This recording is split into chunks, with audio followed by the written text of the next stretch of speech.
This episode of The Unstarving Musician is powered by Podcast Startup, the learning platform for creators with a voice. Podcast Startup covers tech, production, editing, marketing, and more. I know what it feels like to be slowed down by the challenges revolving around fear, procrastination, and tech. Yet I've recorded and published over 260 podcast episodes. To learn more about Podcast Startup, go to unstarvingmusician.com/podcast startup and get free podcasting startup tips right to your inbox. Again, visit unstarvingmusician.com/podcast startup to learn more and get your free podcasting startup tips. This is the Unstarving Musician podcast. I'm your host, Rabanzo. The podcast features conversations with me, indie music artists, and industry professionals, and it's all intended to help other indie music artists be better at marketing, business, the creative process, and all the other things that empower us to do more of what we love. Make music. Welcome to another episode. I hope the sounds of my voice find you and yours well. Happy New Year. I believe this is my first recording of the new year. Maybe my first episode. Is it? I don't know. I gotta check. It is breezy in Panama today where I'm at. It is 29 Celsius or about 85 Fahrenheit. Hope you're having great weather too. It's very pleasant here. The breeze is pretty crazy, but it's still rather pleasant. My guest for this episode is Ori Winokur. He is head of music at Artlist, a stock music licensing company that was named one of the hottest startups in Tel Aviv by Wired in 2021. If the words stock music turn you off, I encourage you to set aside your bias for this conversation. While I know it's not for everyone, I found this to be a highly informative conversation. I think you will too. Artlist's platform provides users with a straightforward licensing agreements, and AI-powered recommendations. Ori himself has a couple of decades of experience as a producer, and he is also an expert on copyright and royalties, tech trends and innovation in the recording space, A&R, and digital distribution. He was dedicated to building the Artlist music library using songs by independent musicians and dedicated to compensating musicians fairly for their contributions. Speaking of contributions, the Unstarving Musician is made possible through the generosity of its listeners. If you love what I do here on the podcast, please visit unstarvingmusician.com/crowd sponsor to learn about options for offering your contributions to support the podcast. Ori helped establish a production house and full-service record label within Artist List. It's a platform called Artist List Original. We talk about that and also about stock music as an outlet for indie musicians, artist retention of rights in the Artlist world of stock music, the royalty model of Artlist. I'm tongue-tied already.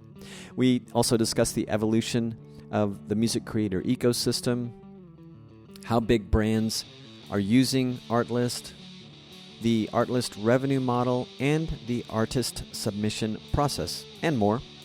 You can learn more about Artlist at artlist.io. Okay, here is me and Ori Winokur of Artlist. Let's start out by talking about stock music as an outlet for independent artists trying to, earn a living. Can you kind of give the layman's overview of how that works and why it might be exciting for some musicians? Yes, of course, I'd be happy to. I think most important to say, first of all, is that the world of what I think used to be called stock music has changed enormously in the past few for the past few years. Mm-hmm. And I think Artlist has a great part in this change. And the reason is, I think stock music used to be something that was tailor-made for very specific uses, and the video world, which used all that stock music, was also very different 10 and more years ago. And I think the social revolution really changed everything because, I think today it's funny, like 2 or 3 years ago, there wasn't a big talk about it, but today it's like, creator economy is a big, major part of digital commerce. And so I think, creators in general are becoming more and more a part of this economy. And stock music is not longer really stock music. It's more about good music that's being delivered to other content creators that need soundtrack for their video. And I think this is what we're experiencing at Artlist big time. And because, yeah, I mean, I can honestly say, even for myself, it was a big surprise. I mean, when I joined Artlist, it was all new for me as well, you know, and I was even a little scared, you know, because I was always a super indie producer, musician. I worked with all the big indie musicians and artists here in Israel, and I was always, you know, I don't want to say against, but for me, stock music was this background music that, you know, used to be there on stocky websites with, you know, long lists and no real artistic presence in general. And I very quickly understood that the digital revolution revolutionized not only the music world, which I knew very well, you know, and like how everybody can create music today, which is also new, relatively, but same happened with video. So every person can become a video creator, and there's so much more content being made all the time.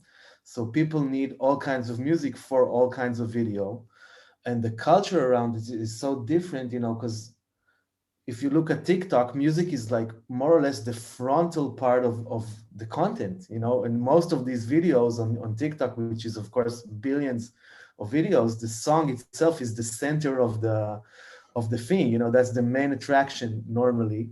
Um, and yeah, and it's really interesting to see with Artlist, we see the best, you know, best music like being used on video all the time. And it's the same music that you would want to listen to on your Spotify profile. That's being used on sync. So the world of sync is not what it used to be, and same with stock. And I also think stock is a bad word in a way to describe it, because it's not longer about stocking a lot of, you know, medium level music that could be somewhere in the background. It's more about great content and great data to come with that content, so people can easily find what they're looking for and use music for their own creative work, you know. Well, and speaking of sync, I was curious. I don't know a lot about, or I'm going to learn. I hope to learn a lot about what we're calling stock music and licensing for that purpose. But when you register something, and I hope we'll talk about how, you know, using the platform as an artist. But when an artist registers or uploads or whatever one does music with your company, with Artlist, does that preclude them from using the track for a sync project in a film later? No, not at all. Actually, I think one of the things that we really believe in, and I also think it's, in a way, it's part of this revolution, is that we do not believe in exclusivity. I mean, for us, creatives should be free to create. And we have nothing that we do is really exclusive. I mean, everything, first of all, the big difference with Artlist was it's the first company that offered sync licensing under a subscription. So it's in a way very, very similar to how streaming changed the way we listen to music. So Art and Spotify, of course, was the major player, or Apple Music and Spotify, major players to do that. What they basically did was collect a large catalog of basically almost all the music in the world and offer it under a license to listen through their platform. So Artlist did something very similar. So our users pay a subscription, and they have the right to license their music for video. So it's a very similar concept. Sorry, I think I lost your question. No, that was good. So you had compared it to the Spotify licensing model, I believe, because as an artist, you were probably trying to give the example when I put music, make it available on Spotify. I didn't give them some sort of exclusivity. I can still use it in any way Yeah, that I want. of course. Yeah, you were asking about exclusivity. So again, our artists are very free to create and use the music themselves wherever they want to. And the most interesting thing that we see happening is that the actual presence of the music on Artlist, and then basically that it's being used on so many videos, actually creates an incredible amount of organic traffic to their own profiles as artists. So other than the actual placements they get and the royalties they get from Artlist for those placements, or the payment they get from us, they're also getting a lot of exposure. I mean, it's something today we see it with all of our artists. It's not like a, you know, like a one time thing. It's happening with everybody, and it's incredible to see it, because in a way, I think the video world is the new age radio. You know, like radio used to be the biggest influence on what's happening in music. So today, social media and videos are the taste makers in a way, and Artlist in a sense is like the middleman right there. But I think the best way to describe us is like we're a bridge between independent video creators and independent musicians that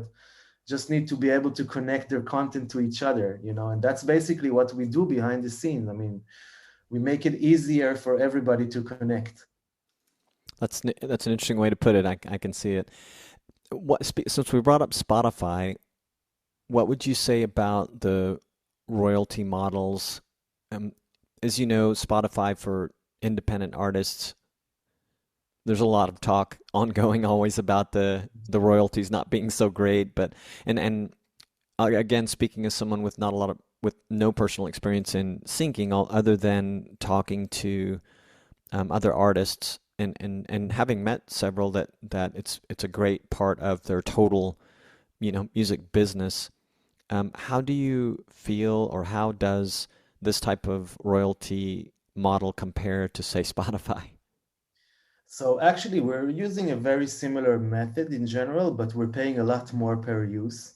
And I think, there's a lot of this going on against Spotify and streaming royalties and so on. But I think, artists has to remember where this all started. I mean, the music or the record industry, I think you should say, not the music, because it's the recorded music industry went downhill to maybe the lowest point possible. It was near zero, I mean, when Napster came in and the digital revolution happened and music basically became available anywhere for free, and also the consumers, kind of got used to not really paying for music. I mean, for me, I'm from my generation, we used to go and buy albums. It's something that kind of disappeared Yeah. before streaming platforms appeared. So it's important to say that before this, or there was nothing. Basically, you couldn't really make any monetization happening from recorded music for a few years.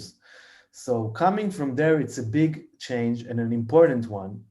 And also, it's the first time in history that there's an end-to-end solution. So a musician can basically create a song, deliver it on his own to all the listeners in the world, potentially. It's something that, I came from, I think I was lucky to be in a generation which was right in the middle. I mean, I experienced the older school and the transition into the newer school. And, I remember us, making copies on our own for CDs and going and sending those Yes. over and putting it in envelopes and, getting the labels done manually and all that. And today you can just, the same day you finish producing, you can have it out there and anybody in the world could listen to it. And the potential of exposure is huge. Of course, with that, there's so much more content being delivered. It's harder to stand out, but in a way, it's a decentralized mechanism that allows more people to make a living off music and definitely even flourish or become superstars for people who maybe 10 or 15 years earlier than today wouldn't be able to really do it definitely not on their own. It will all be dependent on the bigger labels or bigger companies back to really get it going. And that has definitely changed. I mean, we see it, some of the biggest pop stars today made it from scratch and started from their bedroom. And we all know these stories already. Of course, Billie Eilish is a great example. Hmm. And today it's kind of flipped the other way around, that the bigger companies come in once the artist actually has made it on their own. So, in a way, it's you can complain a lot about the low rate, and it is low. And honestly, I think the major problem with royalties is that it's still being figured out, to be honest. I mean, this whole digital domain is new. I mean, if you look at it, it's a few years and it's not really a long time. Definitely when you talk about copyright management and royalty collection and so on. And honestly, I really see a lot of things evolving in that domain. And you see more and more legislation happening, whether it's the MMA in the US or Article 17 in Europe, that basically is starting to establish musicians' right or artist creators' right for monetization for all these uses. And the potential is actually much bigger than it used to be in many ways.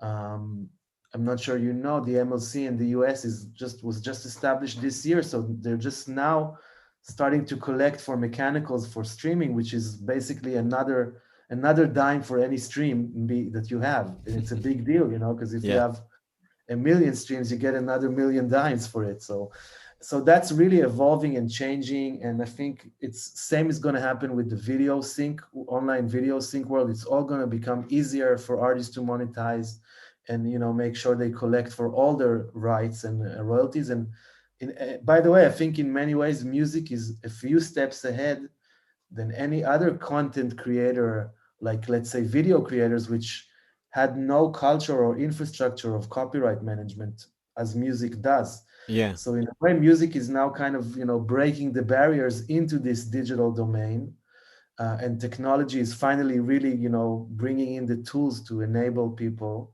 to really collect what they deserve. And I think actually music is going to be like a model that other creators would look at and say we need the same kind of mechanism to control and collect our copyrights for other kinds of content,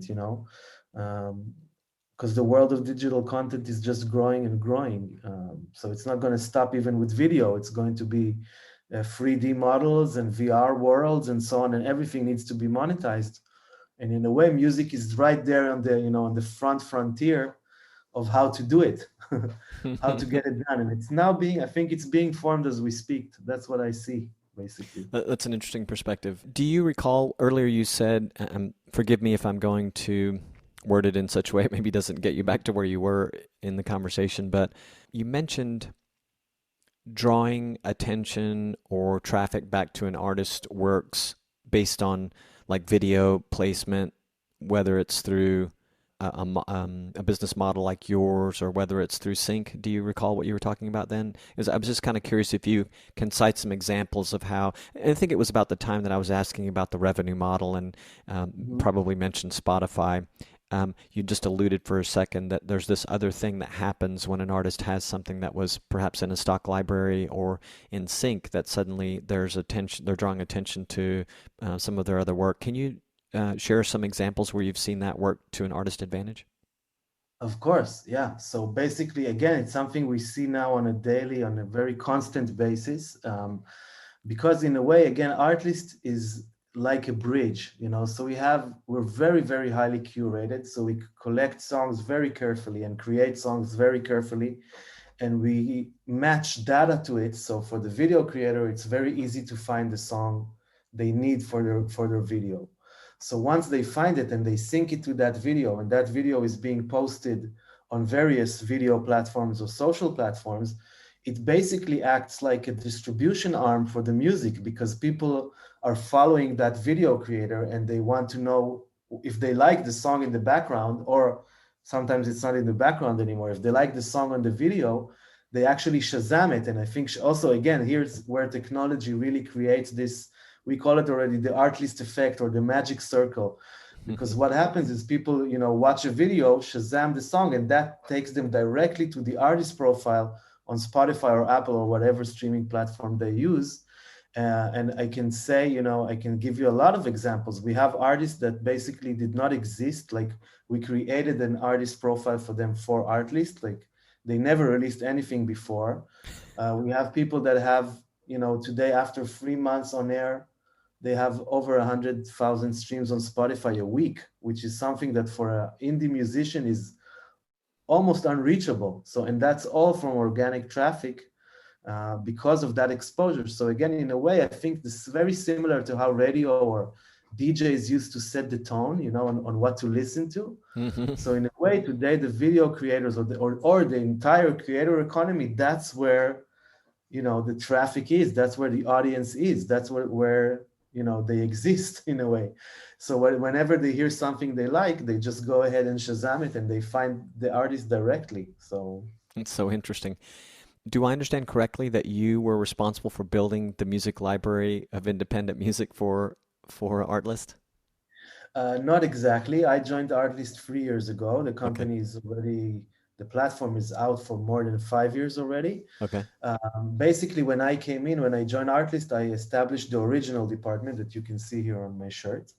And with the Artlist Original, the amazing thing is that we also created a record label around it and a publisher. So we are making sure we're monetizing everything and we're distributing everything. And also that's where we can really see the connection, like what we just discussed. We see that circle happening with everything that we release. And about almost a year ago, I was promoted to be head of music. So I'm in charge of the entire musical operation of the company, which is already very, very big. But yeah, I think it actually Artlist started by four founders. One of them was a musician with a lot of music kind of standing by, so the catalog started with original music owned by one of the founders.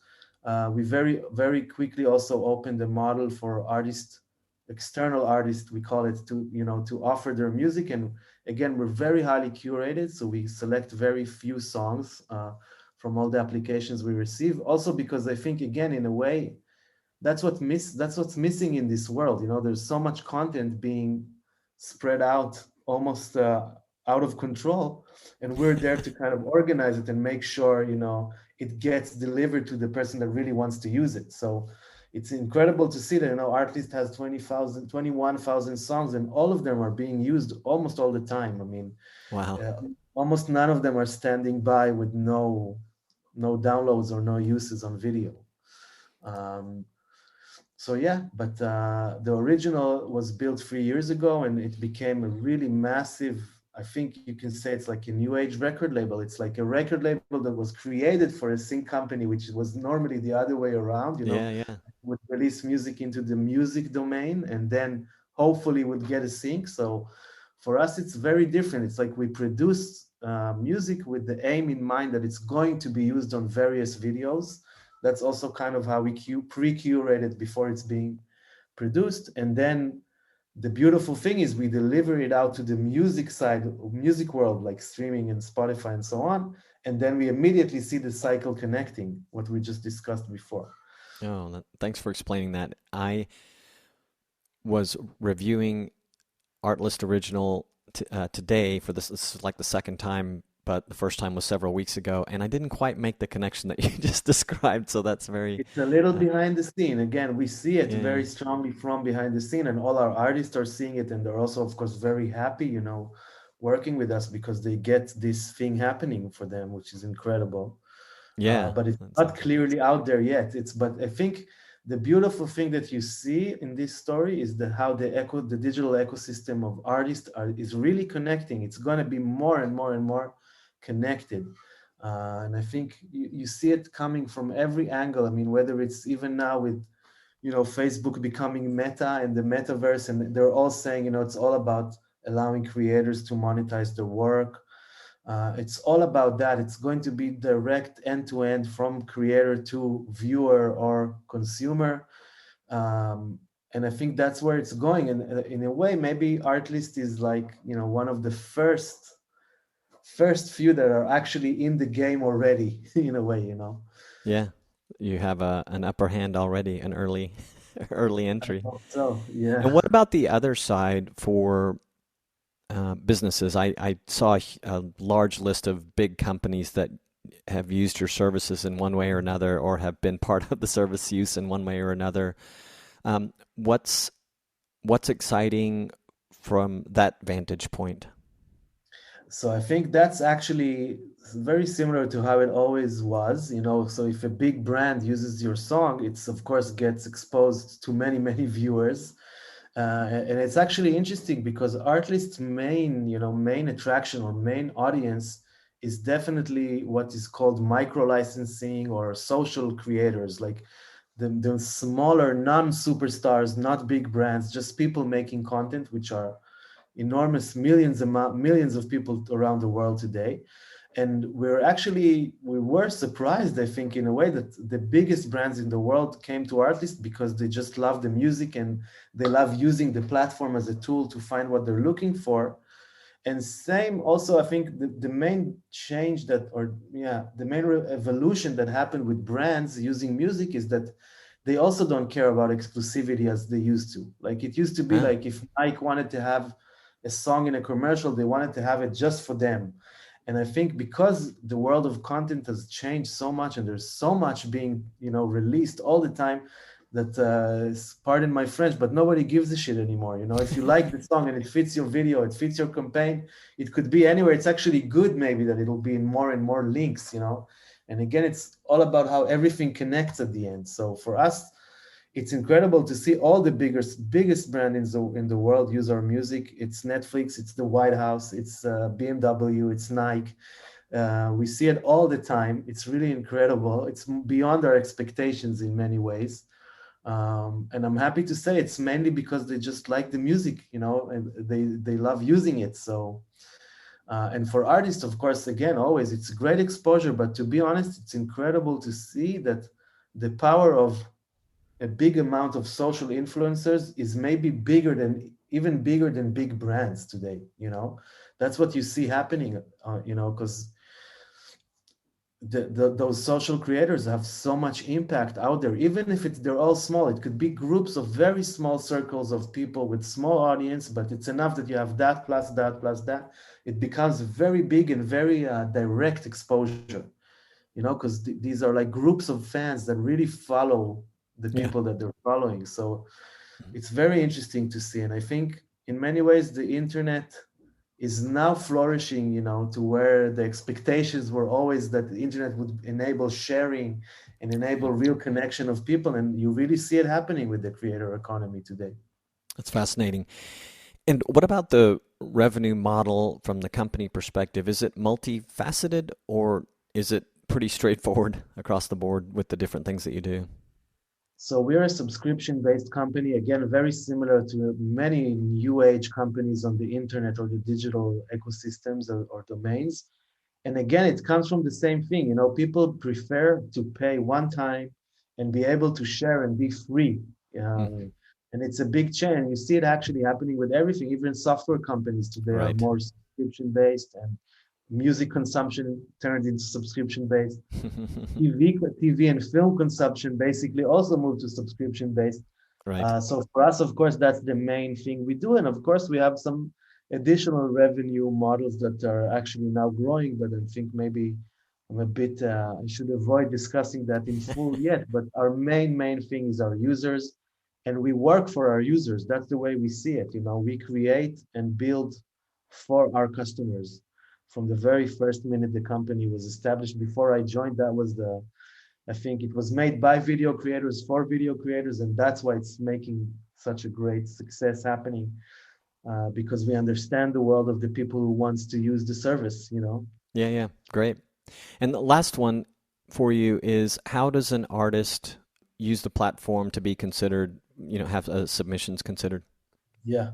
So again, we have two different models working in front of our contributors. One is Artlist Original, which is honestly a little bit still behind the scenes. Like we Yeah. still actively approach people.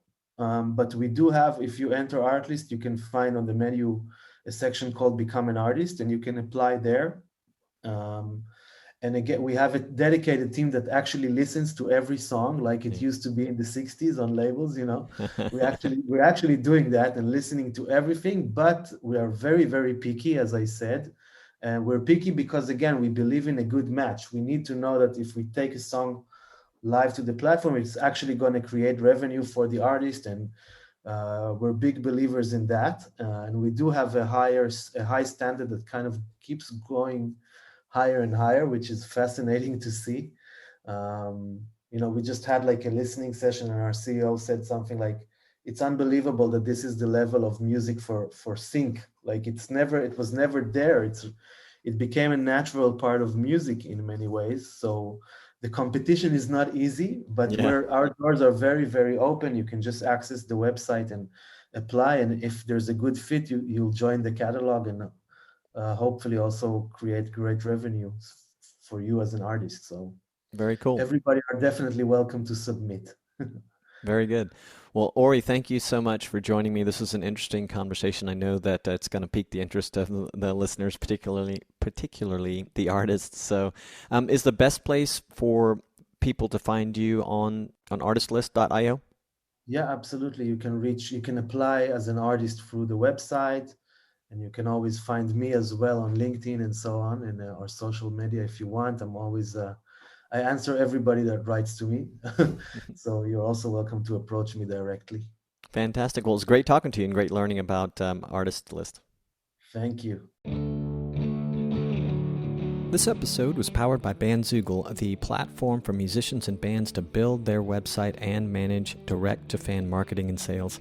Bandzoogle features powerful design options, a commission-free store to sell music, merch, and tickets, detailed fan data, integrations with social networks, and more. Plans start at just $8.29 a month, which includes a free custom domain name.